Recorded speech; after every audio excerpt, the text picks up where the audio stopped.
अब सौंप दिया इस जीवन का सब भार तुम्हारे हाथों में, सब भार तुम्हारे हाथों में।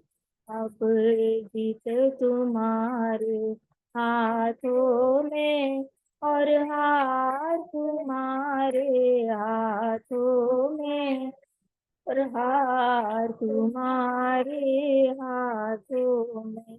मेरा निश्चय बस अब एक यही, एक बार तुम्हें पा जाऊं मैं। मेरा निश्चय बस अब एक यही, एक बार तुम्हें पा जाऊं मैं। अर्पण कर दूं इस जीवन का सब भार तुम्हारे हाथों में, सब भार तुम्हारे हाथों में। है जीत तुम्हारे हाथों में और हार तुम्हारे हाथों में, और हार तुम्हारे हाथों में। जो जग में रहूं तो ऐसे रहूं जैसे चरण कमल का फूल रहे।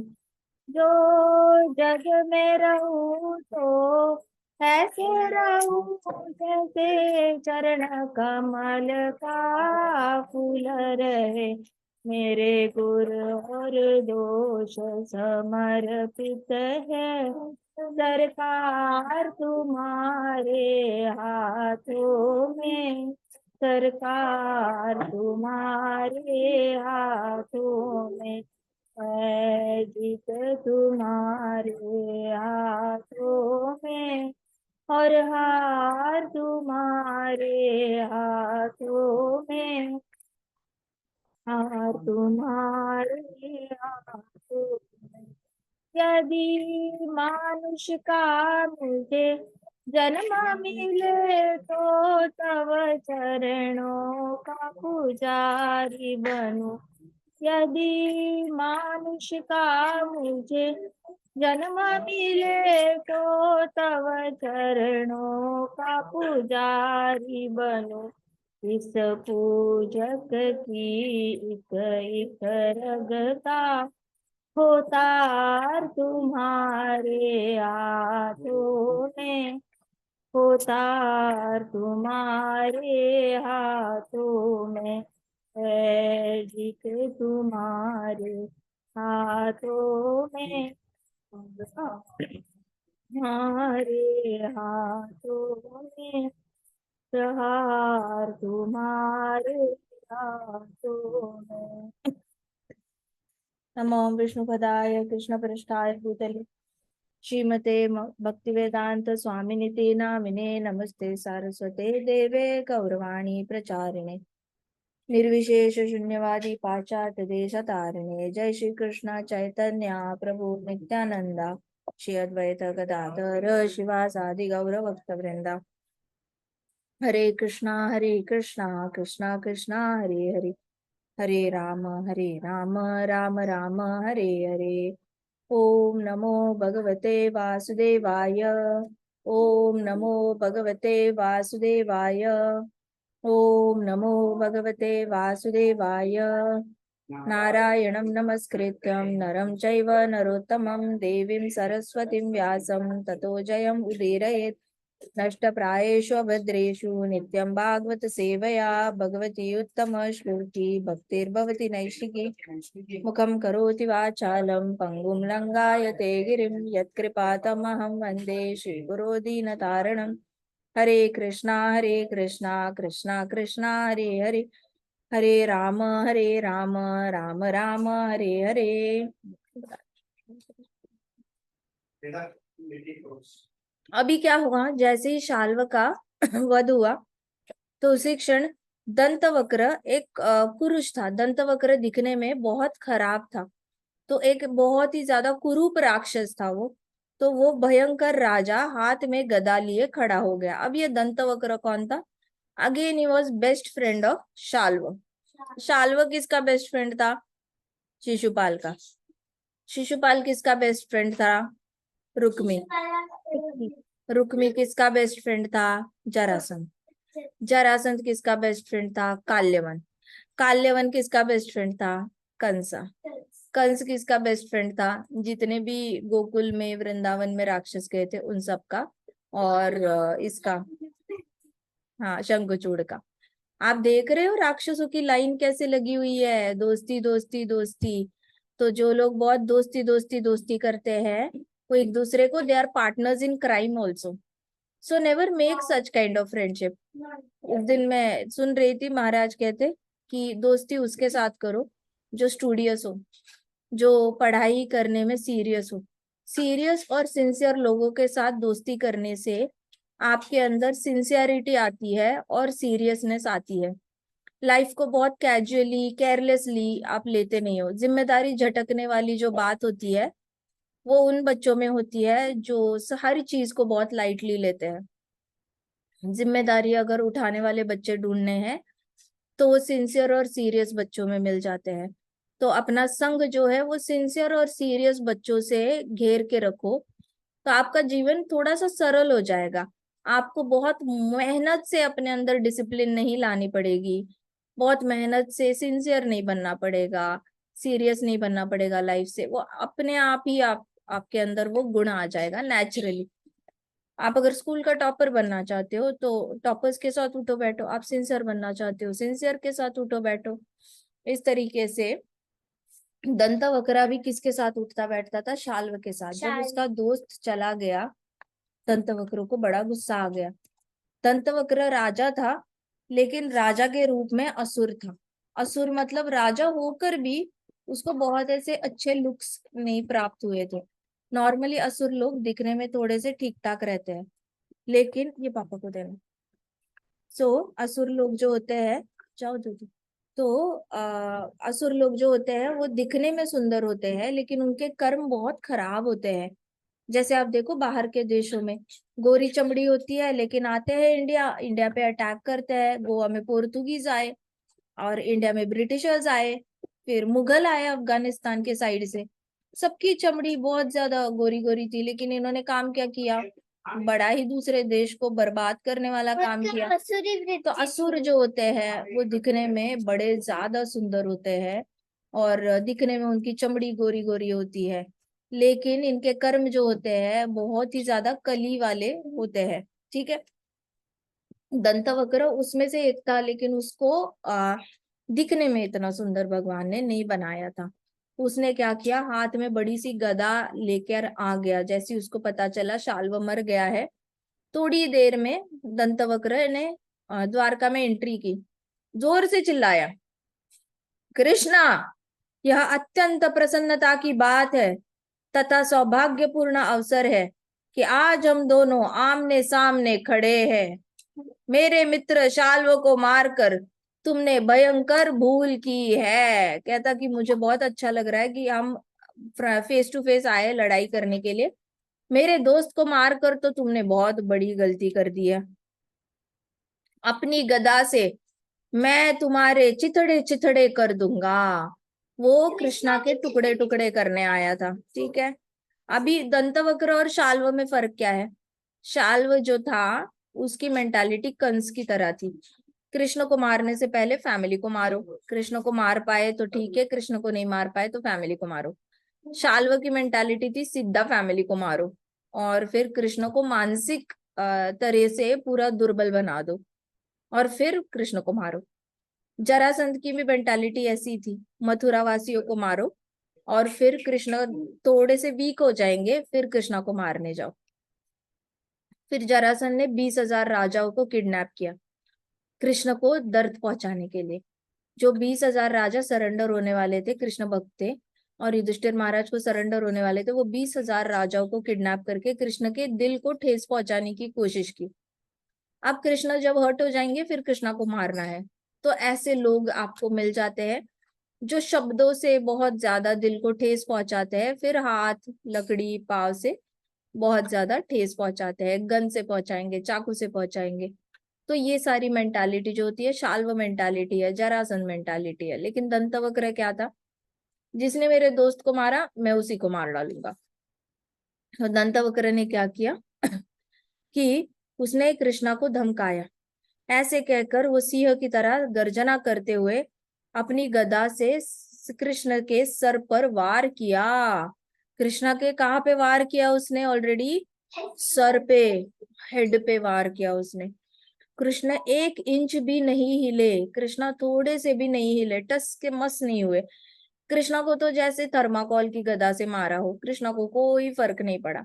उसके हाथ में लोहे की और सोने की मिक्स गदा थी, लेकिन उस वजन से कृष्णा को कोई फर्क नहीं पड़ा। कृष्णा तो सर्वशक्तिमान है, जो गोवर्धन उठा सकते हैं उनकी शक्ति का क्या अंदाजा लगाना। तो गोवर्धन से भी ज्यादा शक्ति है कृष्णा के पास। तो कृष्णा को जब गदा मारी, कृष्णा थोड़े से भी नहीं हिले जगह से, न उन्होंने दर्द का अनुभव किया। उल्टा कृष्णा ने चेहरे पे प्रसन्नता दिखाई। तो कृष्णा की जो हंसी थी इस बार चिढ़ाने लायक थी। दंतवक्र को देखकर कृष्णा ने स्माइल की ऐसे दिखाने की कि क्या मजाक उड़ा रहे हो, तुम्हें क्या लगा तुम्हारे गदा की वार से मैं मरूंगा?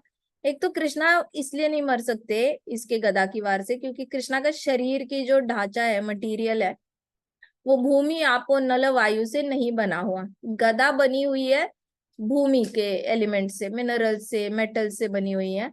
लेकिन कृष्ण का शरीर जो है वो मेटल से, मिनरल से नहीं बना हुआ, सच्चित आनंद, सतचित आनंद से बना हुआ है। तो तलवार जो बनती है वो भूमि के मेटल से बनती है।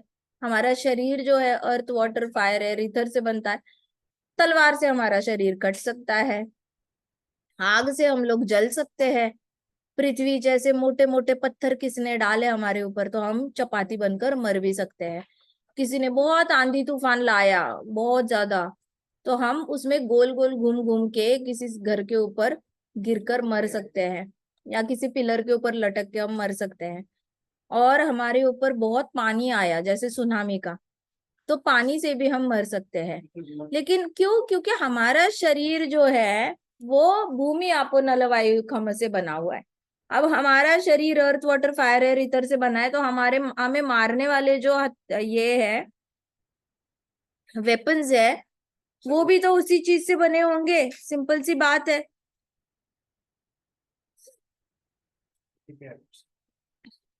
पता नहीं कहाँ पे, मैंने देखा तो था इसमें। हाँ ये क्या, तो इसलिए वो टेक्निकली मैच नहीं करता। Metal can cut the metal. आपको अगर मेटल को कट करना है, मान लो आपको सोने को शेप देना है, तो अग्नि की सहायता से और लोहे की सहायता से आपको गोल्ड को शेप देना पड़ता है। आपको अगर कांच को काटना है तो डायमंड से कट करना पड़ता है। तो ये सारे तो पृथ्वी से ही निकल रहे हैं, तो पृथ्वी से निकली हुई चीजें पृथ्वी से निकली हुई चीजों को काट सकती है। जो पृथ्वी से बना ही नहीं है उसको आप कैसे मार सकते हो, काट सकते हो? भगवान तो ऐसे मटेरियल से बने ही नहीं है। तो जो भी आर्ग्यू करता है ना, कृष्ण मायावी है, कृष्ण एक ग्वाला है, कृष्ण क्षत्रिय भी नहीं है, कृष्ण एक मायावी पुरुष है, उसको बोलना चुप करके बैठो, तुम्हें तो मटेरियल का अंदाजा ही नहीं है कि किस मटेरियल से बने हमारे भगवान। तो तुम्हें अगर अंदाजा नहीं है तो तुम बात ही मत करो, तुम्हें पता ही नहीं है ये सारी चीजें। सो बहुत सारे लोग ऐसे बोलते हैं कि तुम्हारे भगवान तो मर गए थे, तुम्हारे भगवान पे तो ऐसा श्राप मिला था, ऐसे चले गए। वो तो कृष्णा की लीला थी। पूरी फैमिली को लेकर उन्होंने गोलोक जाना था, क्योंकि ये सब पार्षद है भगवान के, ये भगवान के बिना रह नहीं सकते। भगवान अगर ऊपर चले जाते तो भगवान की जितनी भी द्वारका की फैमिली है वो रो रो के पूरी तरह ये हो जाती, मेंटली बहुत ज्यादा एंजाइटी में चली जाती, और बहुत दुखी होके उनके शरीर एलोंगेट होते जैसे चैतन्य महाप्रभु के हुए हैं। शरीर ऐसे लंबे होते और बहुत सारे सब लोग डर जाते, क्योंकि वो महाभाव प्रकट हो जाता सबके अंदर। तो वो महाभाव प्रकट हो उससे पहले कृष्णा ने अपनी फैमिली को खत्म कर दिया, गोलोक भेज दिया, फिर खुद चले गए कृष्णा। फिर बची हुई फैमिली को वापस ऊपर बुला लिया महाभाव प्रकट होने से पहले। गोपियों ने अपना महाभाव कैसे वैसे ढक के रखा था, राधा रानी ने अपना महाभाव भी इतना ज्यादा ऐसे दिखाया नहीं, लेकिन जितने भी द्वारकावासी थे वो दिखा देते। तो that's why Krishna took them everybody to Golok and he didn't allow them to stay here. तो कृष्णा ने लीला करी, गांधारी से श्राप करवाया। कृष्णा ने लीला करी कि अरे इनके हाथों में स्टिक पकड़ा दो, लड़ाई करवा दो और ये आपस में ही मर जाएंगे, ऐसे कुछ करा दो और लेके चलते हैं ऊपर। लेकिन जिसको कृष्णा समझ में नहीं आते दिल से, वो भगवान को मायावी पुरुष समझता है और कहता है कि कृष्णा की डेथ हुई थी। मर्जी है, बोलो अपना अपना। लेकिन कृष्णा का शरीर इन सब पंच धातु से बना हुआ नहीं है, earth water fire air ether से। तो कृष्णा दंतवक्र के हमले से मरने वाले तो थे नहीं, तो इसलिए कृष्णा स्माइल की, क्योंकि कृष्णा को हंसी आई उसके इग्नोरेंस पे, नॉलेज ही नहीं था।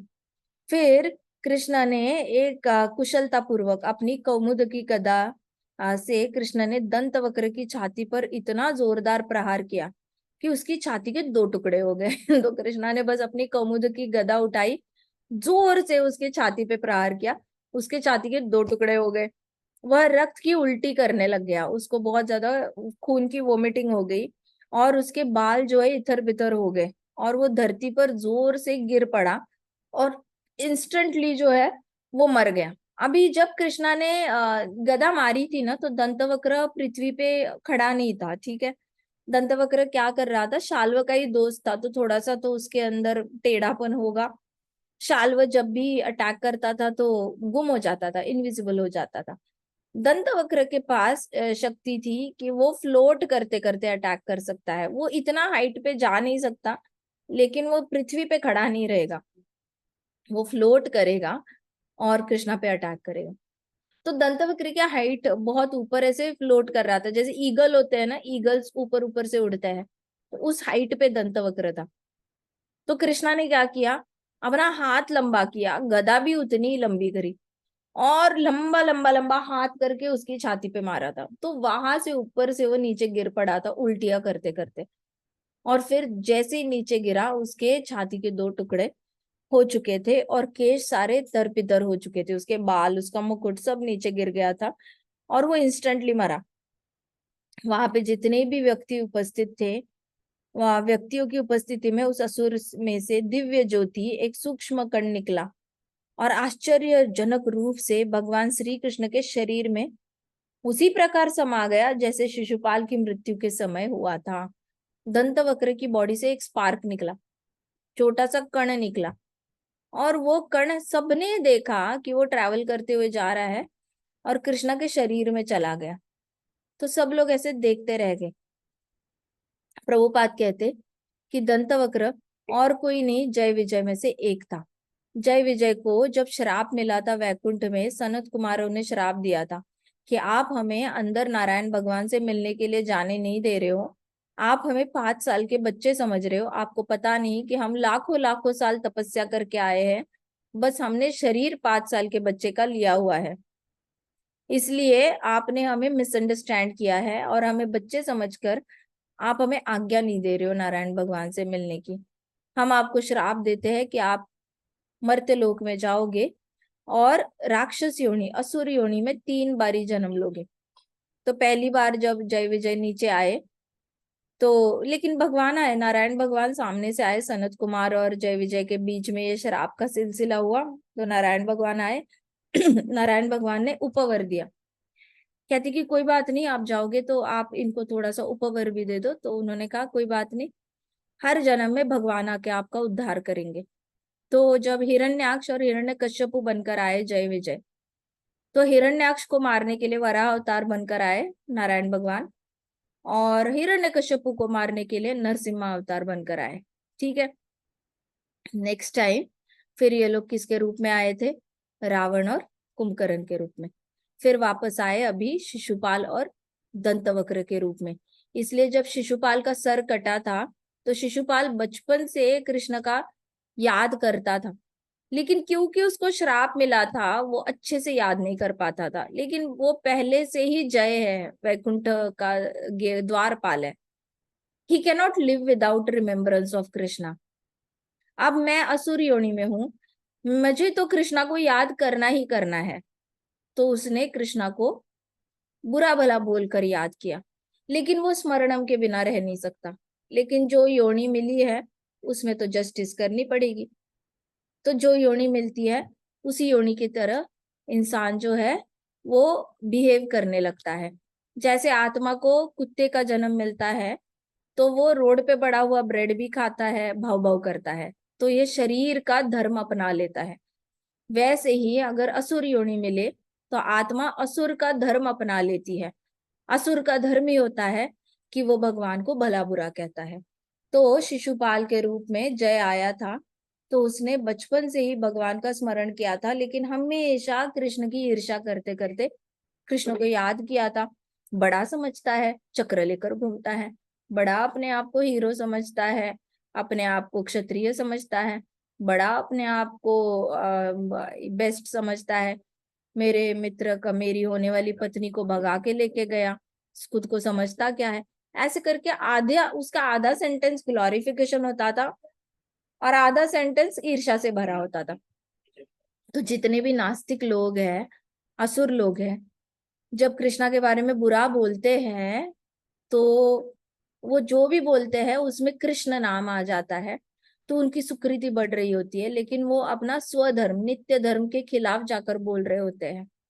तो अक्वायर्ड धर्म, अक्वायर्ड मतलब नैमित्तिक धर्म को फॉलो कर रहे होते हैं। जिस शरीर में उनको जन्म मिला है, मलीचा हो सकता है, क्षुद्र हो सकता है, जैसे भी हो सकता है, उस शरीर के हिसाब से वो बोलने लग जाते हैं। अलग जाति धर्म में जन्म हुआ है जहाँ पे कृष्णा का कोई नाम लेना चाहता ही नहीं है, तो वो उस शरीर का धर्म अपना लेते हैं। तो अभी शिशुपाल जब मरा, उसके अंदर से भी सबको दिखा कि इतनी ऐसे जोत जो थी वो निकली और कृष्णा के अंदर चली गई। वैसे ही स्पार्क निकला दंतवक्र के अंदर से और वो कृष्णा की ओर चला गया।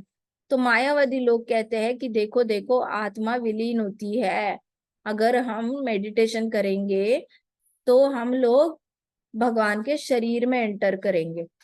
तो कुछ लोगों को समझ में नहीं आता, हम भगवान के शरीर में एंटर करके क्या उनके लंग्स में रहेंगे, क्या उनके किडनी में रहेंगे, कहाँ रहेंगे, हम नाक में रहेंगे, आंख में रहेंगे, कहाँ रहेंगे।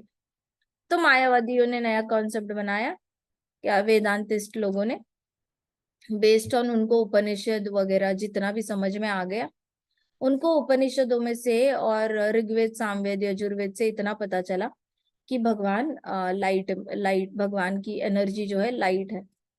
तो दे केम अप विद फिलोसॉफी की विलीन होने का मतलब होता है ये आत्मा भगवान के अंदर जाती है, लेकिन भगवान किस रूप में होते हैं, लाइट के रूप में होते हैं, तो आत्मा लाइट में जाके स्थित हो जाती है।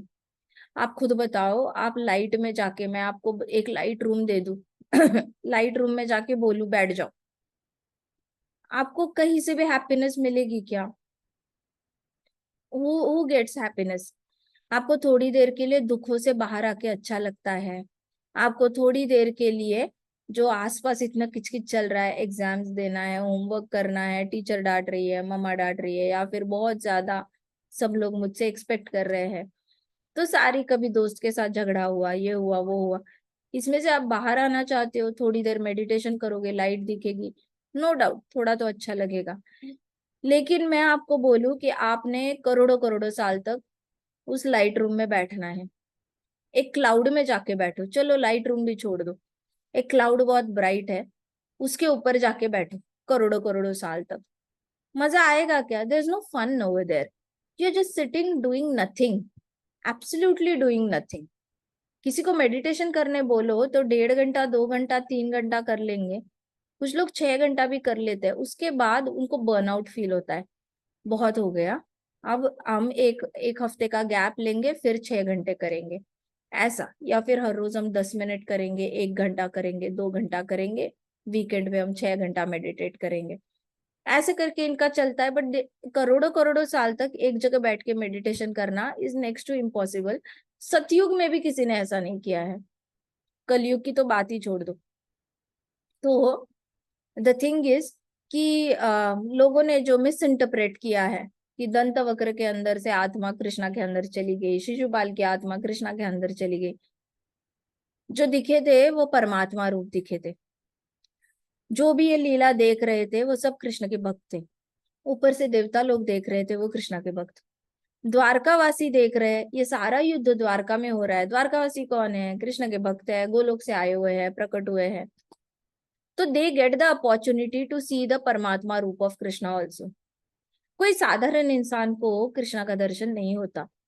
तो ये लोगों ने जब स्पार्क देखा है तो बस 10th कैंटो में इतना ही बोला है कि spark came from the out of दंतवक्रा's बॉडी एंड इट एंटर्ड कृष्णा's बॉडी, दैट्स ऑल। उसमें परपट में फिर प्रभुपाद बताते हैं कि वो तो परमात्मा है, परमात्मा परमात्मा के साथ एक हो जाते हैं, लेकिन आत्मा, एक लड्डू को फोड़ना पड़ेगा, फिर दूसरा लड्डू उसके साथ अंदर मिक्स करके फिर आपको उसका एक बड़ा लड्डू बनाना पड़ेगा। लेकिन परमात्मा तो कट नहीं होती ना, लड्डू फूट सकता है, परमात्मा फूट नहीं सकता। आत्मा नैनम छिंदन्ति शस्त्राणि नैनम दहति पावक न चैनम क्लेदयन्तापो न शोषयति मारुतः। आत्मा भी फूटती नहीं है ना कटती है। तो इस आत्मा को दूसरी आत्मा के अंदर डालने के लिए परमात्मा को कटना पड़ेगा, उसके अंदर फिट करना पड़ेगा, फिर उसको एज अ होल बनाना पड़ेगा। This doesn't work. आत्मा इंडिविजुअल अपना एक अस्तित्व रिटेन करती है मृत्यु के बाद भी। परमात्मा का इंडिविजुअलिटी है, आत्मा की इंडिविजुअलिटी है। तो जब एक स्पार्क भगवान के अंदर जाता है, इसका मतलब परमात्मा जो था आत्मा के साथ एक्कम्पनी हो रहा है, इट वेंट इनसाइड कृष्णा, उसमें से आत्मा निकल के गोलोक चली गई थी। जय विजय थे वो, वापस जाके द्वारपाल बन चुके थे। वो कोई ब्रह्म ज्योति में स्थित नहीं हुए थे। उसको विलीन होना कहते ही नहीं है। विलीन is absolutely a wrong word. Word में ही गड़बड़ है, थ्योरी में भी गड़बड़ है। Exactly opposite to Bhagavad Gita है। एंटी भगवत गीता थियोरी है, जहां पे कहा जाता है कि आत्मा भगवान में विलीन हो जाती है। आप कितनी भी हाइपोथेसिस लाओ, कितना भी एविडेंसेस लाओ कि देखो ये वहां चले गए, ये यहाँ चले गए, ब्रह्म ज्योति में जाने वाले जितनी भी आत्माएं होती है उसको स्पिरिचुअल सुसाइड कहा जाता है। स्पिरिचुअल सुसाइड मतलब आगे जाकर मैं कभी भी कृष्ण की पूजा नहीं कर पाऊंगा, मैं भगवान की लीलाओं में पार्टिसिपेट नहीं कर पाऊंगा, भगवान अगर रास करेंगे तो मैं डांस नहीं कर पाऊंगा, भगवान अगर मथुरा में सबको दर्शन देके जा रहे हैं, I wouldn't be one of the person in Mathura to look at Krishna and smile. I will not be the Braj की रज जिसके ऊपर भगवान वॉक करेंगे। मेरे से तो सारी अपॉर्चुनिटीज ही चली गई, मैंने तो लाइट चूज कर ली। तो बस प्रभुपाद कहते, पूर्व प्रभुपाद कहते हैं, प्रभुपाद के जितने भी भक्ति सिद्धांत सरस्वती महाराज है उनके गुरु है, उनके गुरु भक्ति विनोद ठाकुर जी है। भक्ति विनोद ठाकुर जी वहां पे जगन्नाथ दास बाबा जी है, गौर किशोर दास, सारे आचार्यों ने एक ही बात बताई है, ब्रह्म ज्योति में जाने की जो लालसा रखते हैं वो स्पिरिचुअल सुसाइड करते हैं।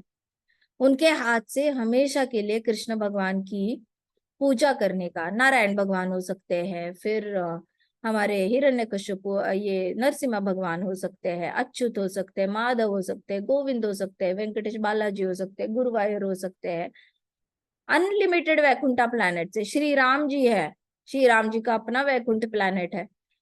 तो इतने सारे प्लैनेट्स है वैकुंठ में, वो बेस्ट डेस्टिनेशन छोड़ के आप बीच में लटकना चाहते हो। इट इज लाइक यहाँ पे इंडिया है, यहाँ पे अमेरिका है, ना मुझे अमेरिका जाना है ना मुझे इंडिया में रहना है, मुझे उड़ना है और बीच में ही लटके रहना है। कौन एरोप्लेन में बैठना चाहेगा? 22 घंटे की फ्लाइट में इतना ज्यादा सफोकेशन हो जाती है, अमेरिका टू इंडिया के, इंडिया से अमेरिका, फ्लाइट में ही सफोकेशन हो जाती है इतनी। तो कौन ऐसे हवा में लटकना चाहेगा नीचे दूसरे ग्रहों को देखते देखते? उनको तो दिखेगा ना सब लोग एंजॉय कर रहे हैं, भगवान की लीला में पार्टिसिपेट कर रहे हैं, कोई अपना भौतिक में बिजी है, कोई स्पिरिचुअली बिजी है, बट एवरीबडी इज बिजी, क्योंकि आत्मा की इंडिविजुअलिटी होती है। बट ये आत्माएं जो है ये ब्रह्म ज्योति में जाके स्थित होती है।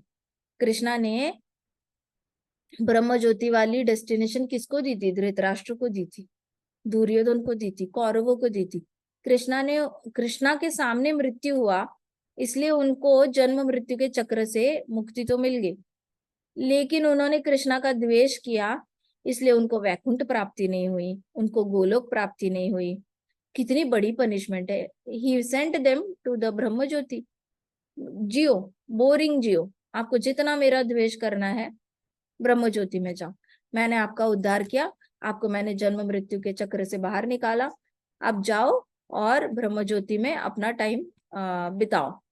सो अभी वहां पे बैठ के वो आत्माएं ऐसे वाइब्रेट होती रहती है, बैठा नहीं जाता, हिला भी नहीं जाता, नया जन्म भी नहीं लिया जाता, इच्छाएं पूरी भी नहीं होती कि भगवान मेरे को स्वर्ग लोक भेजो, मेरे को थोड़ा सा एंजॉय करना है, नॉट पॉसिबल। भगवान मुझे वैकुंठ आना है, वो तो इच्छा आती नहीं, क्योंकि पहले से ही कृष्णा की ईर्ष्या की है।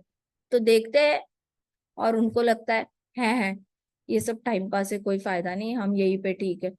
तो तमोगुणी स्पिरिचुअल सुसाइड कहा गया है, जहाँ पे you are too selfish to just sit at one place and do nothing at all. Do nothing is a mode of ignorance. Do nothing मतलब कुछ भी ना करना is a mode of ignorance. इंसान हमेशा कुछ ना कुछ करता है, सोफा पे लेटा होगा ना तो भी उसका मन चलता रहेगा। तो आत्मा का जो नेचर है वो बहुत वाइब्रेंट है, आत्मा हमेशा हिलती रहती है, आत्मा के मन में हजारों हजारों इच्छाएं आती है। बस फर्क इतना है कि ब्रह्म ज्योति में जाके मन बुद्धि अहंकार से मुक्ति मिल जाती है। इच्छाओं से तो मुक्ति मिल जाती है, लेकिन एक्टिविटी नहीं होती, तो आत्मा हमेशा अल्टीमेट हैप्पीनेस से कम रहती है। वो गोपा खुश है कृष्णा के साथ, बॉल बॉल खेल के, मक्खन चुरा के, दही खा के, और सारे असुरों को कृष्णा मार रहे हैं, वो लीला विटनेस करते हुए वो गोपा बाल गोपाल जो है वो खुश है, या कोई आत्मा जो ब्रह्मज्योति में स्थित है वो मूवी देख के खुश है? To be happy you have to be with Krishna and enjoy the leelas.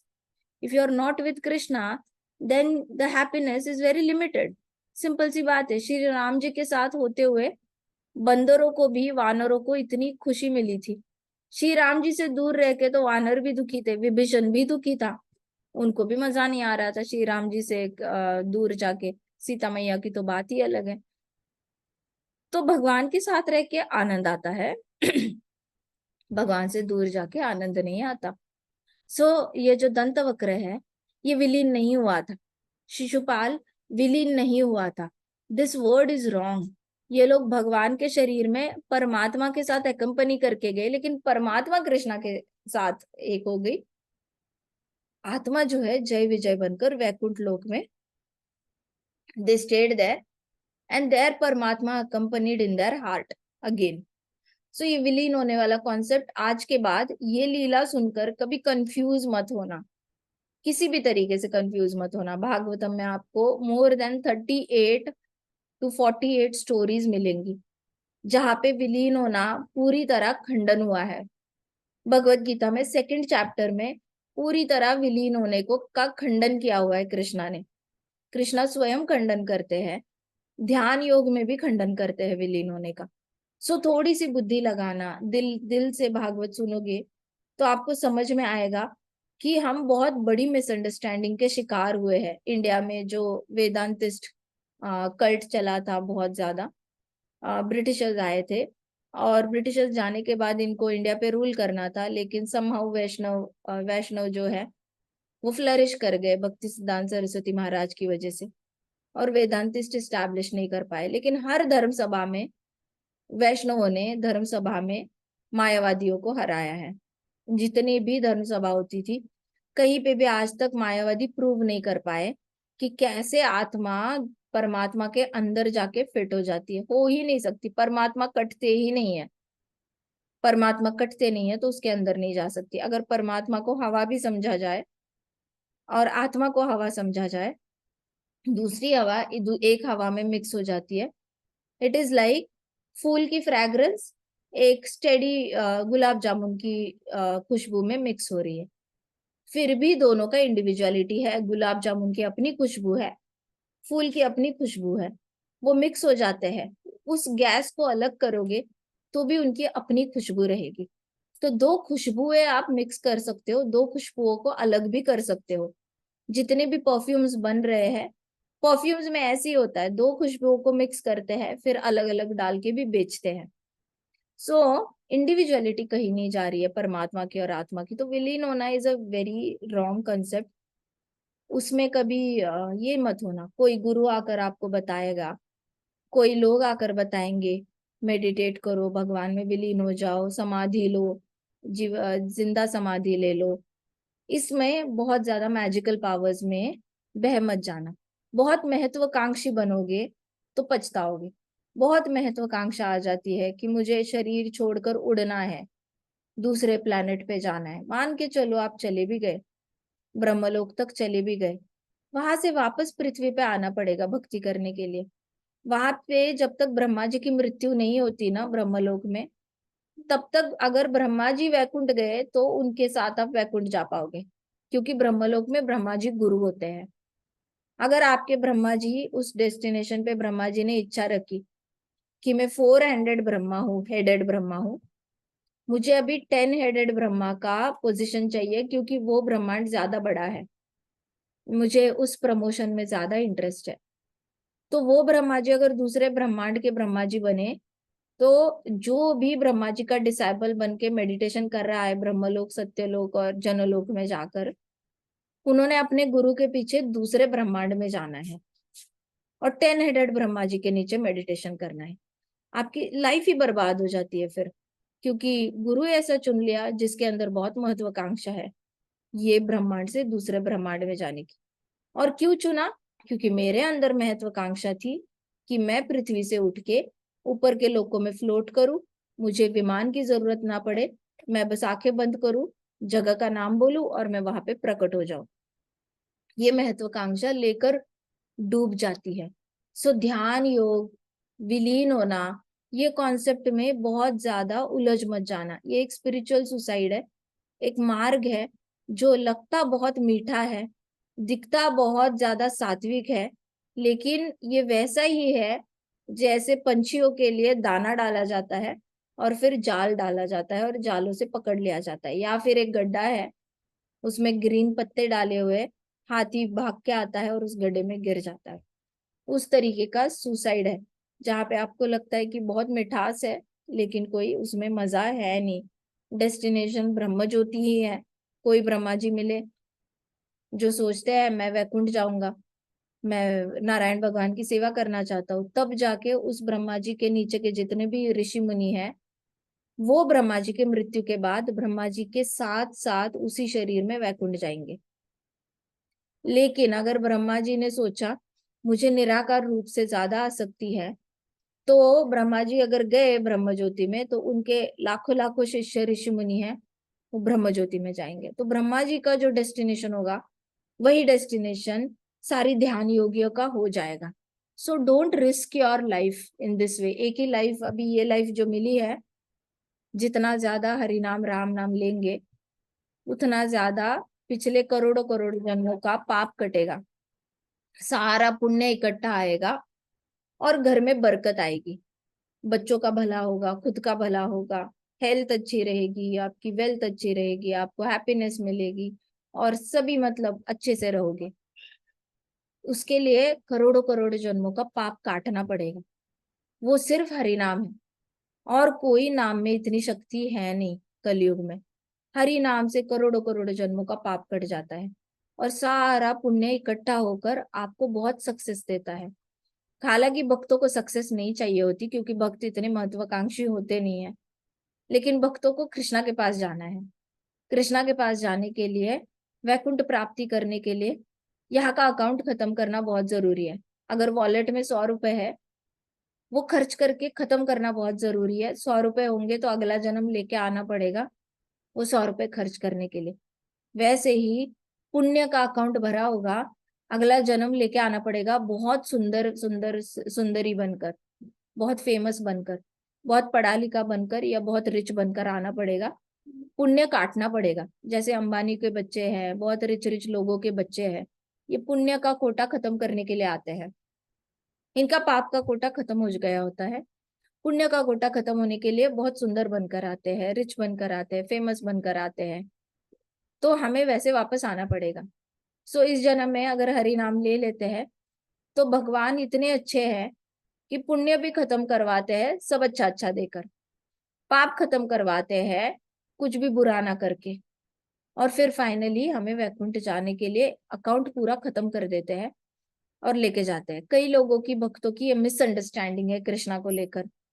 एक बहुत सीनियर गुरु भाई है, उन्होंने बताया कि लोग कहते हैं कि कृष्णा टेस्ट्स अस, कृष्णा टेस्ट्स अस। ये बहुत नेगेटिव वर्ड है जब हम कहते हैं कि कृष्णा मुझे टेस्ट करता है। कृष्णा टेस्ट नहीं करते बेसिकली। कृष्णा एक सोने को और चमका रहे होते हैं। कृष्णा कहते हैं तुम सुंदर तो हो, तुम और चमक सकते हो। तुम डायमंड तो हो लेकिन तुम्हारा शेप और अच्छा बन सकता है। तो क्यों ना मैं तुम्हें और सुंदर बनाऊं, क्यों ना मैं तुम्हें और चमकाऊं। तो कृष्णा अलग अलग तरीके के डर डालते रहते हैं आपके दिल में। और उस डर को लेकर जब आप कृष्ण की शरणागति ले लेते हो, आप और ज्यादा चमक उठते हो। कोई मन में डर आ जाता है, आप बहुत डर से चैंटिंग करने लग जाते हो उस डर से बाहर आने के लिए। आप ज्यादा चमक के और अच्छे भक्त बन गए होते हो। तो कृष्णा टेस्ट नहीं करते। कृष्णा जो है वो आपको बहुत अच्छे से ग्रूम कर रहे होते हैं वैकुंठ आने के लिए, ताकि आप कृष्णा की किसी ना किसी लीला में पार्टिसिपेट करने के लायक बनो। नहीं तो हम ऐसे ही कुछ बन जाएंगे, दो भी वो भी, जो कृष्णा का अपमान करते हैं, श्री राम जी का अपमान करते हैं। हमें ऐसा रोल तो चाहिए नहीं, असुरी रोल। हमें तो अच्छा रोल चाहिए कृष्णा के साथ। उसके लिए कृष्णा हमें चमकाते रहते हैं।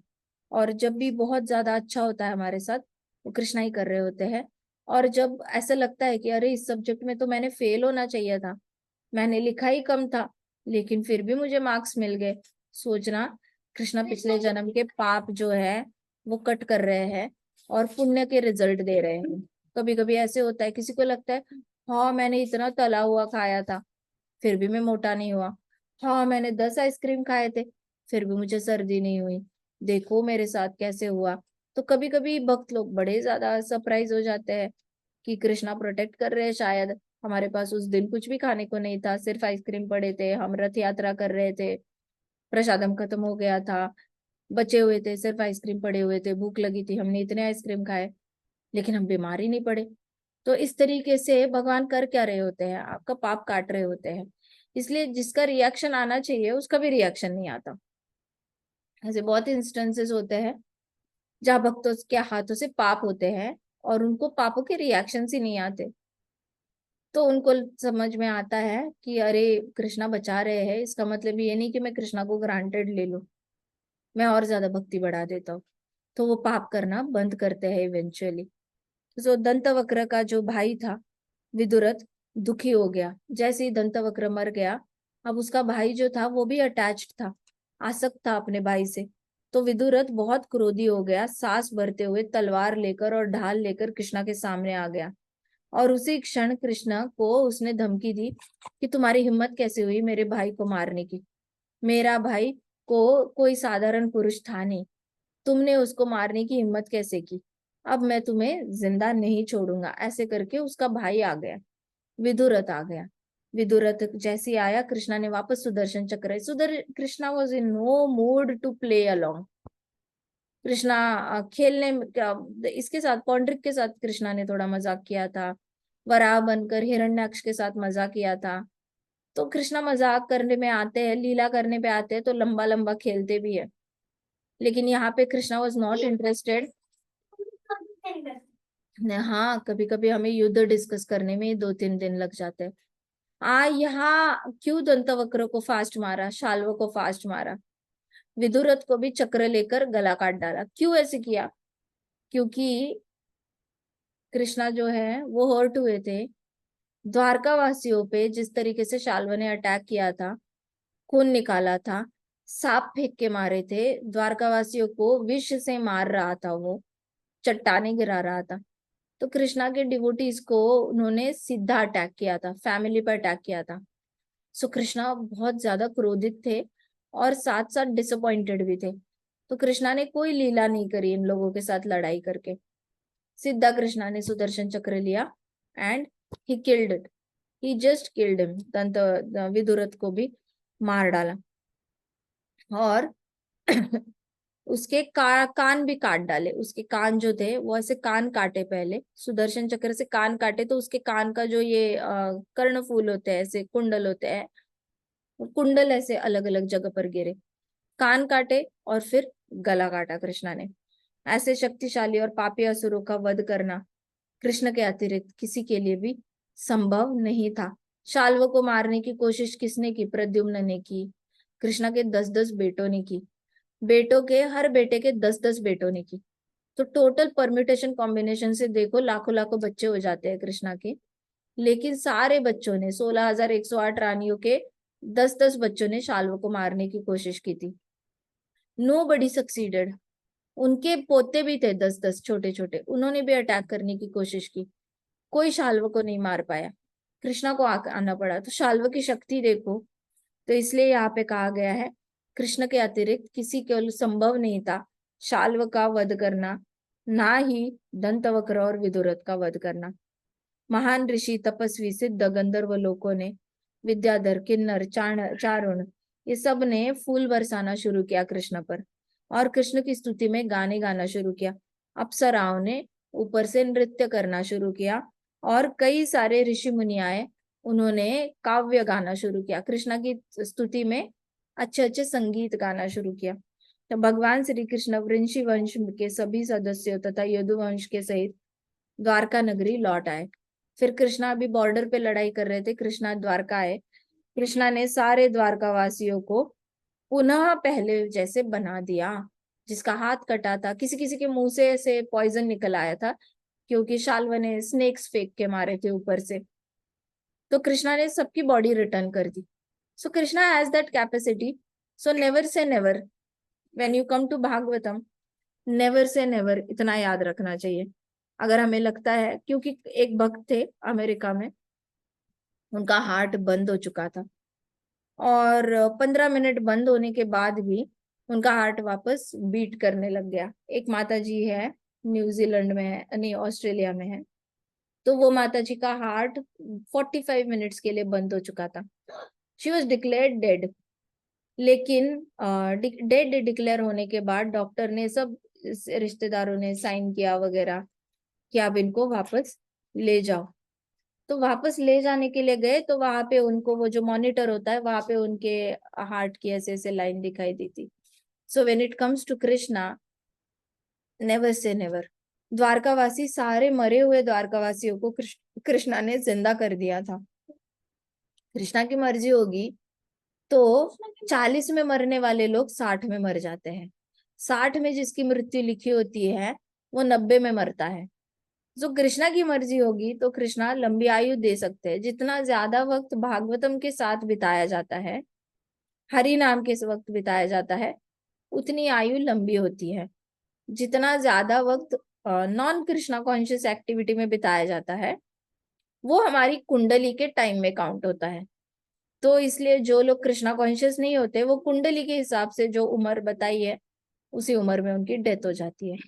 लेकिन जो हरि नाम और भागवतम का सहारा लेते हैं, उनकी उम्र में उतने घंटे ऐड होते हैं। हर रोज 2.5 घंटे का जाप ऐड हो जाता है, 1 घंटे की हरि कथा ऐड हो जाती है, 1 घंटे की भगवत गीता ऐड हो जाती है, 2 घंटे 1 घंटे की आरती ऐड हो जाती है।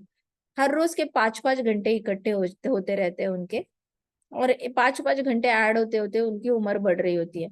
अब रिटायर हो जाते हैं तो 24 घंटा कृष्ण का स्मरण करते हैं, तो उनके उतने दिन ऐड होते हैं और उनकी मृत्यु बहुत पोस्टपोन होती रहती है, आगे आगे जाती रहती है। सो जो भी समय हम कृष्ण की भक्ति में बिताते हैं, वो समय काल शक्ति काउंट नहीं कर पाती, चित्रगुप्त अपने रजिस्टर में लिख नहीं पाता, यमराज जी आसपास घूमते नहीं है, तो वो लोग अपने रजिस्टर में वो दिन नहीं लिख पाते, इसलिए मृत्यु का दिन पास आता ही नहीं है। जैसे भागवतम सुनने के लिए 88,000 ऋषि मुनि, शौनक ऋषि लाए थे 88,000 इनको ऋषियों को। 1,000 साल तक भागवत की कथा सुनी उन्होंने सूत गोस्वामी जी से। 1,000 साल तक इनकी मृत्यु नहीं हुई। ऐसे करके भागवतम 1,000 साल के लिए सुनेंगे तो उतने साल मृत्यु नहीं होगी, यमराज जी को आने की परमिशन नहीं है। और विष्णुदूत खुद ही नहीं आते। भागवत कथा कोई सुन रहा है तो चाहे वो अर्थ पे रहे, चाहे वो वैकुंठ में रहे, चाहे गोलोक में रहे, वो सेम ही एक्टिविटी कर रहा है। तो विष्णु दूतों को ऐसे कोई फर्क नहीं है कि इधर से उधर लेके जाने में, ऐसा कोई लाइफस्टाइल चेंज नहीं दे रहे वो इस किसी को। तो विष्णुदूत आने की कोई मेहनत नहीं करते और यमदूत भी नहीं आते, क्योंकि यमदूतों को अलाउड नहीं है भागवतम के आसपास घूमना। जहाँ पे भी भागवत कथा चल रही है वहां पे यमदूत नहीं आ सकते। यमराज जी आकर कथा सुनकर जा सकते हैं, बट यमराज जी को नॉर्मली छुट्टी लेनी पड़ती है कथा सुनने के लिए।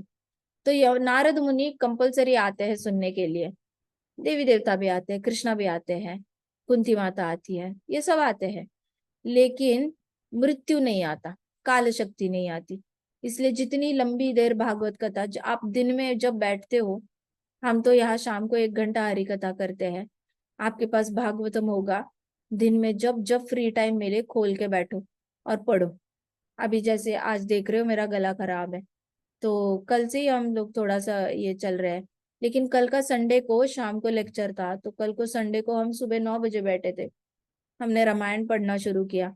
हमने 3 बजे तक एज अ फैमिली हम सब लोग मिलकर एंजॉय कर रहे थे रामायण। फिर 3 बजे से 5:30 बजे तक हमने ये किया, रेस्ट किया, और हमें लेक्चर के लिए जाना था। तो प्रभु जी अपनी प्रिपरेशन कर रहे थे, हम अपना अपना कर रहे थे। लेकिन फर्क इतना है कि जितना ज्यादा देर आप रामायण के साथ बिताओगे, भागवतम के साथ बिताओगे, उतनी ज्यादा देर आप कृष्ण के साथ बिताओगे, और आसपास कोई भी है नहीं। आज जैसे हम ऑफिस का काम कर रहे थे, लेकिन बीच में एक स्लॉट फ्री हो गया, 10:30 से 12 का सेशन कैंसिल हो गया, तो 10:30 से 12 वापस रामायण लिया और पढ़ लिया। फिर 12 से 1:30 बजे तक सेशन ले लिया। फिर 1:30 से 2 कुछ नहीं था, तो 1:30 से 2 वापस रामायण लिया और पढ़ लिया। 2 से 3:30 काम कर लिया। 3:30 के बाद कोई सेशन नहीं था, तो 3:30 से लेके 5:30 बजे तक रामायण पढ़ा। 5:30 बजे वॉक पे चले गए, 6:30 वापस आ गए, फिर वापस 6:30 से 7:30 रामायण पढ़ लिया। तो जैसे आपको टाइम मिलता है, ऐसे शास्त्र हाथ में लेके पढ़ो। रामायण पढ़ना है, रामायण पढ़ लो, भागवतम का बुक ले लो। मुझे याद है जब मैं 26 साल की थी, तब मैं भागवतम उठते बैठते हाथ में बुक लेके मैं रीड करती रहती थी। मैंने कभी बुक नीचे रखनी ही नहीं, किचन में काम करते हुए भी भागवतम पढ़ते पढ़ते दाल को हिलाना। तो ऐसे करके हाथ में पोछा हो तो हाथ में भागवतम रहे। छोटा भागवतम ले लो सेट, बड़े बड़े पकड़ नहीं सकते, तो मैंने जैसे छोटे छोटे लिए हैं, मेरे को बड़े पकड़े नहीं जाते। तो मुझे चलते चलते रीड करने की आदत थी। तो मैं चलते चलते रीड करती थी भागवतम हाथ में लेके, और मैं रीड करती रहती थी हमेशा घर में, पूरी तरह यहाँ से वहां चलते हुए कंटिन्यूअसली भागवतम रीड करते रहना। तो आप जितना समय हो सकता है, जैसे ही फ्री टाइम मिले, वेस्ट मत करो फ्री टाइम को। एक टारगेट रखो कि मेरे को खत्म करना है, मुझे पढ़ना है, मुझे पढ़ना है, आगे क्या हुआ मुझे खत्म करना है, मुझे रामायण खत्म करनी है, मुझे भागवतम खत्म करना है। ऐसे करके इच्छा से पढ़ने लग जाओ, फिर वापस रिस्टार्ट करो, but keep reading, don't waste your time. क्योंकि हम जो शास्त्र पढ़ रहे हैं, भागवतम, रामायण हो गया, भागवतम हो गया, भगवत गीता होगी, ये कोई ज्ञान योग में नहीं आता। आप शिव पुराण पढ़ोगे, लक्ष्मी का पुराण पढ़ोगे, या कोई और पुराण पढ़ोगे, वो पुराण जो है पुण्य में गिना जाता है, उसका डेस्टिनेशन ही अलग है। वो कभी कभी ज्ञान योग में आता है, क्योंकि ज्ञान लेने की लालसा होती है। लेकिन भागवतम पढ़ना शुद्ध भक्ति है, भगवत गीता पढ़ना शुद्ध भक्ति है। ज्ञान और भक्ति कट्ठे कट्ठे चलती है।